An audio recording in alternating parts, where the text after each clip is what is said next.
जागतिक अवयवदान दिनानिमित्त नोबल हॉस्पिटल अँड रिसर्च सेंटरतर्फे अवयवदाता कृतज्ञता सन्मान 2025 या विशेष कार्यक्रमाचे आयोजन करण्यात आले होते. यावेळी कार्यक्रमात अवयवदात्यांचे स्मरण आणि त्यांच्या कुटुंबियांचे अनुभव कथन करण्यात आले.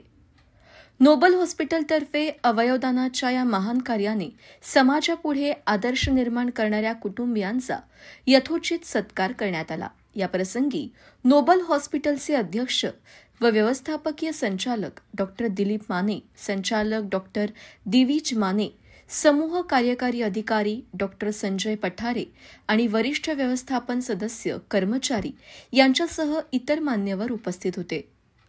नोबल हॉस्पिटलचे अध्यक्ष व व्यवस्थापकीय संचालक डॉक्टर दिलीप माने म्हणाले की जिवंत दाता असो की मेंदूमृत दाता व त्यांचे नातेवाईक, अवयवदानामागे धैर्य व अनेक भावना असतात. आज प्राप्तकर्त्यांनी सांगितलेल्या अनुभवावरून त्यांची इच्छाशक्ती व दृढ निश्चय दिसून येतो. सिरम इन्स्टिट्यूट इथे कार्यरत आहे गेल्या 15 वर्षापासून. 10 वर्ष झाली. 10 वर्षापूर्वी मला किडनी फेल्युअरचं डायग्नोसिस झालं.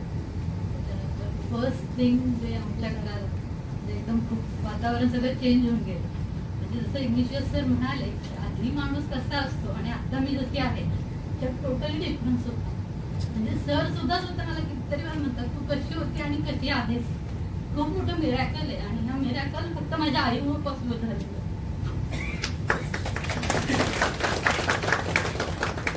त्याच्यासाठी डिसिजन घेणं कधीच इझी नव्हतं, पण ती मी घेतला. तिथे सगळं पेन निघून केली. तिचं ते पेन मी त्यावेळेस बघत होते. त्यामुळे माझ्यासाठी आता फक्त माझी आई खूप महत्वाची आहे. सगळ्यांना इथं उपस्थित सगळ्यांना सांगतील की जर आपल्या मागे आपले आई वडील असतील तर आपण काही करू शकतो. माझ्या आई वडिलांनी कधी मला एकटं सोडलं नाही. वाईट परिस्थितीत नाही आणि चांगल्या परिस्थितीत नाही. त्या सगळ्यात मी इग्निशियस सरांचे आणि नोबल हॉस्पिटलचे खूप आभारी आहे. त्यांनी दरवेळेस इग्निशियस सरांनी कधी रात्री असू दे दुपारी असू दे कुठल्याही वेळी मी कुठल्या साधण्यासाठी जरी फोन केला तर इग्निशियस सर नेहमी अवेलेबल असतात.